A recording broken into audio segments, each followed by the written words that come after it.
remember when Hov didn't go platinum. I remember when Hov boycotted the Grammys and didn't give him Grammy. He wasn't always successful like that. That ugly money. The nigga was amazing. Heard that individuals who are a part of those societies have to do those things. Do you think Donald Trump is in the Illuminati? Either. Do you think that Jeff Bezos is in the Illuminati? I don't think that Trump is. You don't think that Trump's in there? You don't think that? No. What about Jeff Bezos? I don't know. I don't keep up. What about Elon Musk?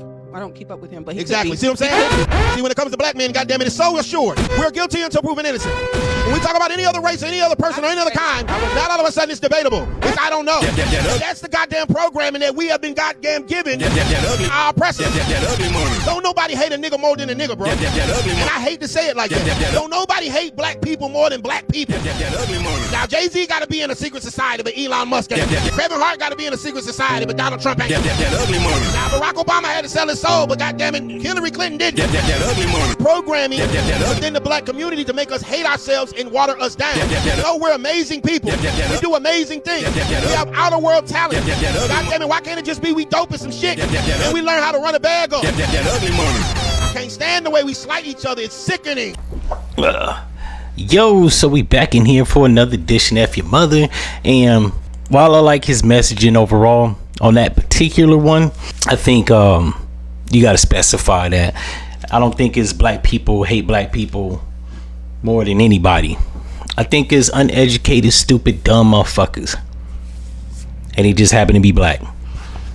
I think black people that believe that niggas is in the Illuminati is paradoxical, just like non-black people that hate black celebrities. I'll never understand it. Shit makes no sense at all.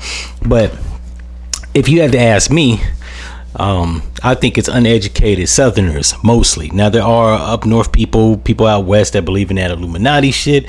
However, I've lived on the West Coast. I've lived in the Midwest. I got some friends that's from up north.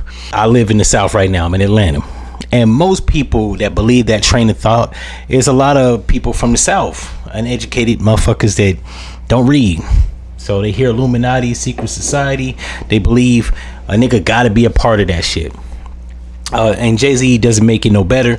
While he isn't a part of the Illuminati, he is a Grand Mason. He does have pictures of him.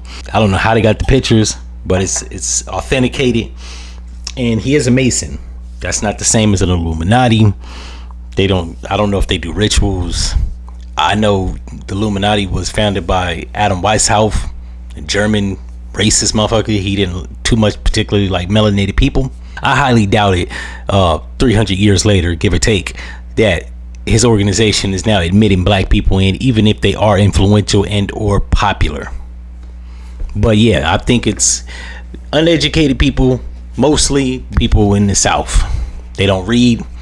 Most of these motherfuckers are illiterate. I went to school with a lot of them, and they like to kick that bullshit. Like, they hear Illuminati, they hear so much. They have been programmed, and when you don't read and you don't actually seek out information, or you skim through it, it'll have you believing that a nigga like Jay-Z couldn't have done it off the merits of his own talents. Now, me particularly, I know the inside story on how he got, like, where he got to, right? Like, you gotta think about it. If you follow his music and just listen to his story, drug dealing.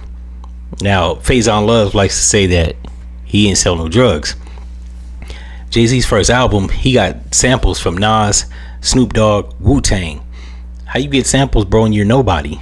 It wasn't like the label gave him a budget and that album only went gold, right? He subsequently went platinum with, I want to say, Lifetime of Sean Carter Volume 2. He didn't go platinum with Lifetimes of Sean Carter Volume 1, Reasonable Doubt. But Reasonable Doubt, he had samples that he actually got cleared and paid for, and he was nobody. So you had to have some type of coin to get that shit pushed, because the labels wasn't gonna pay no $100,000 clearance. And like I just named what, Jay-Z or Snoop, Wu-Tang, Nas, 3 people, so that's $300,000. Not to mention they got a marketing budget. So yeah, like that's what got him in the door. His drug dealing money was able to get him an executive producer credit, along with executive production like royalties, along with an artist royalties, and subsequently an imprint deal. But Yeah, they always delegate niggas to selling their soul, but you ask them about Elon Musk, Jeff Bezos, Bill Gates, Blase Skippy, Mark Cuban, the list goes on, Hillary Clinton. They did it the right way, the square way. Now, I don't think niggas gotta sell their soul. I do believe that black people do have to do illicit shit to get in entertainment. Meaning, gotta sell some drugs, be a drug dealer, have been a prostitute, i.e. Suki Hana, Meg Thee Stallion, the list goes on. But I don't think that every single black person sells their soul. A lot of niggas got talents. A lot of niggas got a couple coins. See Dr. Dre. Snoop Dogg knew Dr. Dre. He was friends with Warren G, which was Dr. Dre's half brother. I think a lot of people that's in the entertainment or any industry, nepotism, they're either related or they know the nigga that's related to them. If you look at everybody, literally are either first cousins or brothers, or a nigga that's related, or a nigga that's friends with your brother or your cousin or whatever. So yeah, but if you had to ask me, I think it's illiterate, down south, uneducated motherfuckers that believe that. That's not to say it's all people from the south, and that's not to say it's not people up north or out west that don't have that same train of thinking. But I've talked to people on the west coast, the midwest, and got friends from up top. Most people from up top that's black are conscious. Now you got some brainwashed Negroes up there, but for by and large, you got the 5%ers. Yeah, they teach knowledge oneself. You ain't got that down here in the south, not too often. So that's what I think that is, uneducated motherfuckers that don't read. In any event, if you like this episode, you know what to do, and I'm out. No.